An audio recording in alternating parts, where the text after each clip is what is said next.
Good morning, everyone, and welcome to another video podcast of Political News Time.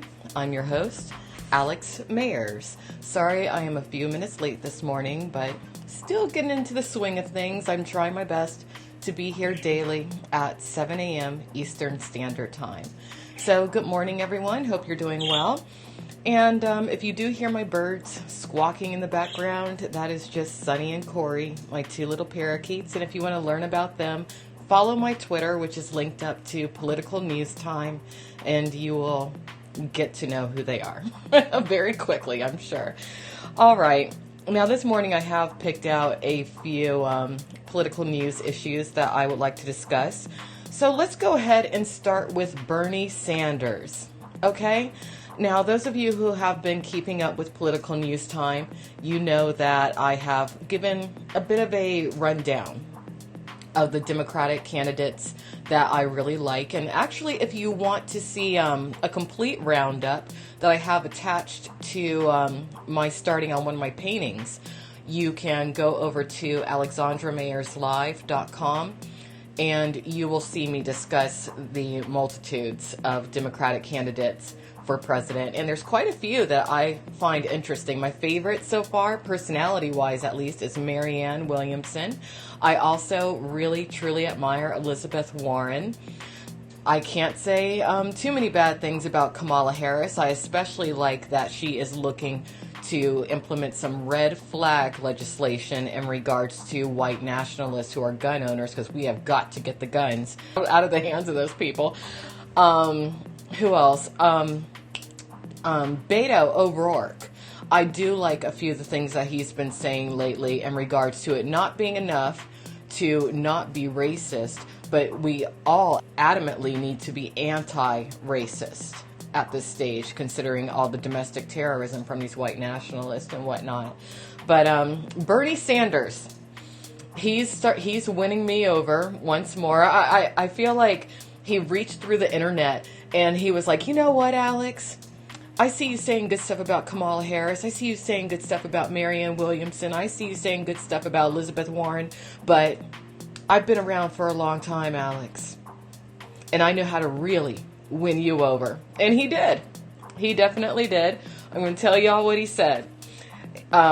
He has said that we will go to war against white nationalism and racism should he be elected president.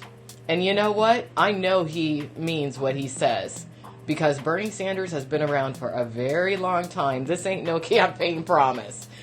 This man is a badass. Just don't let his age fool you. I think a lot of people are probably a little hesitant to vote for him because they're like, oh, he's so old. Yeah, he's old, all right.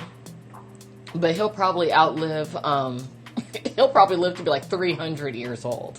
Okay, he will outlive a lot of people because he's that kind of a person. But anyway, this is from Newsweek.com, and I'm just going to read to you the first few paragraphs of this article, okay? Vermont Senator Bernie Sanders told a group of people Saturday that if elected president in 2020, he will go to war with white nationalism and racism. Sanders said he would use every tool at his disposal, including executive orders. Speaking to a crowd of mostly African Americans at the Young Leaders Conference in Atlanta, Georgia, Sanders described his family background as being Jewish and from Poland. Quote, "My father's whole family was wiped out by Hitler and his white nationalism," end quote, said Sanders, who is one of many Democratic presidential hopefuls in 2020. Quote, "Too many people have fought over the years. Too many people have died against racism to let it resurface and flourish in America," end quote. Then he made the following declaration. Quote, "We will go to war against white nationalism and racism in every aspect of our lives," end quote, he said. And now, if you want to read this article in its entirety, you're going to need to go ahead and pop on over to Newsweek.com. But I believe that Bernie Sanders means exactly what he has to say, or what he said in this piece. because Jewish American people who truly value and have pride in themselves and where they come from, they will never forget World War II. They will never forget the mass genocide. They will never forget the Holocaust. And we are on the cusp of such another event in America if something isn't done as of yesterday. In other words, ASAP, right away. One thing I do want to touch on is I really like that Bernie Sanders stated that he would implement executive orders to combat this white nationalism, because that needs to be done. One executive order, at least from my perspective, that would need to be implemented as soon as he's elected president, should he be elected president, would be to disbar every single attorney who has received funds from white nationalist terrorists in effort to enable whatever these terrorists, are doing, or whoever it is that they're targeting. I can actually name 2 attorneys who do enable white supremacy and white nationalist domestic terrorism. Mark Randazza, he enabled Andrew Anglin, a neo-Nazi. Randazza Legal Group itself actually filed a fraudulent lawsuit against me due to my speaking out against white nationalist abuse, or abuse that stems from white nationalists within the adult entertainment industry. Another one is an attorney known as Michael Federosi, who as of current continues, or at least appears to continue, to advise a white nationalist and white supremacist online hate crime known as, I'm not even going to say the name of it, but it was founded by an individual known as Donnie Long. It's a porn wiki hate site. Michael Federosi initially enabled and advised that site, and I actually believe that the founder of that particular site, known as Donnie Long, initially was radicalized into the white nationalist mindset by this attorney known as Michael Federosi, considering when Michael Federosi ran some sort of a defunct media outlet called Primetime Uncensored. That was when he was spewing hate speech against the Jewish people and the LGBT community. Yeah. So those 2 attorneys, from my perspective, right away, they need to be disbarred, have their license pulled, and be put under a thorough investigation, most likely by the FBI, really. Because these white nationalists, they are basically out of control. Now, another news item that I want to touch on this morning it's a little interesting. It has to do with some international news, but it would be interesting if someone in America did something similar. Here, now this is from CNN.com, and it's titled, "He revealed a lawmaker's affair at his funeral. Now he set up a hotline to out deadbeat politician dads." This is out of Nairobi, Kenya. The governor of Nairobi has ignited an explosive debate amongst Kenyans over the issue of children born out of wedlock to powerful politicians and their lovers. After Member of Parliament Ken Okoth died from cancer at the age of 41 last month, Nairobi Governor Mike Sonko publicly detailed an alleged affair between the late MP, who was a friend of his, and a woman who was nominated for Nairobi's county assembly.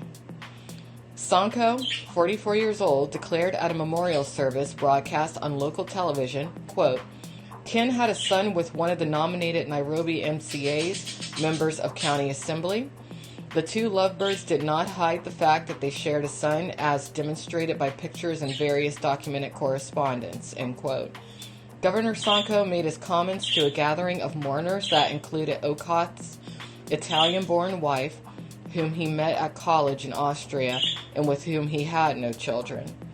Sonko's words unwittingly touched a raw nerve, sparking criticism from some politicians and dividing opinion in this deeply religious and conservative society where such family matters are expected to be aired only in the privacy of the home. CNN's efforts to reach Sonko and his staff for comment were unsuccessful.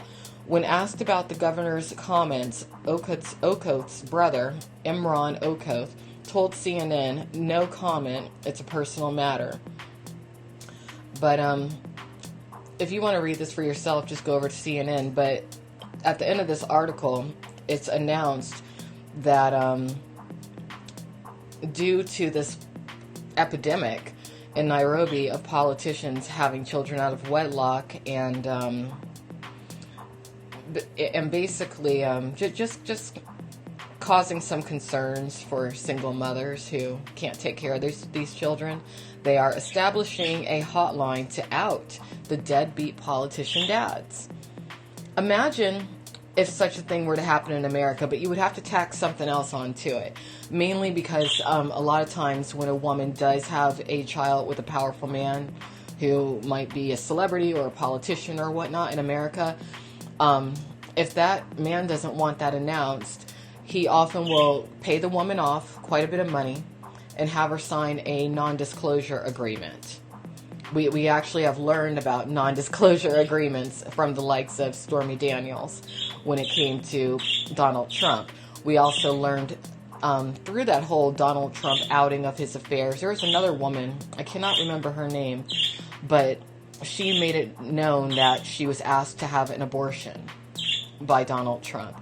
So what needs to be tacked on to the women who decide to out these politicians, I think that the federal government would probably need to offer them some sort of financial assistance in exchange for the information. You know, I've always wondered, because Trump has so many kids, doesn't it seem like there would be another illegitimate child out there somewhere? I think that there is. And I don't think that we've learned about it yet.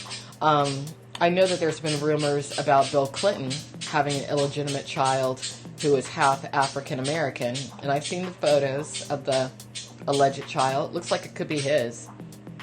It definitely does. The Clintons definitely do have quite a few family secrets. But is that all I really wanted to touch on today? Well, there's one more news item that I did want to touch on. I saw this over on Sky.com, Sky News. Apparently, over the past 3 days, 3 potential mass shootings have been foiled within the United States, which is excellent. And yes, I do have birds. That is what you're hearing in the background. They are big mouths, kind of like me. But I'm really happy to hear about these mass shootings being foiled. And what's interesting is that when you look at the photographs of these 3 mass shooters who could have been mass shooters, they all appear to be young, white males. Every single one. In fact, one appears to think that what he was at least allegedly planning to do, a guy by the name of James Reardon Jr., he's smiling in his mugshot. He is smiling in his damn mugshot. I'm telling you. I'm telling you, this is a big problem. So, I'll be back tomorrow at 7 a.m. Eastern Standard Time. Thanks, everyone, for watching. And remember, if you'd like to watch the archives of this podcast, all you have to do is pop on over to politicalnewstime.com.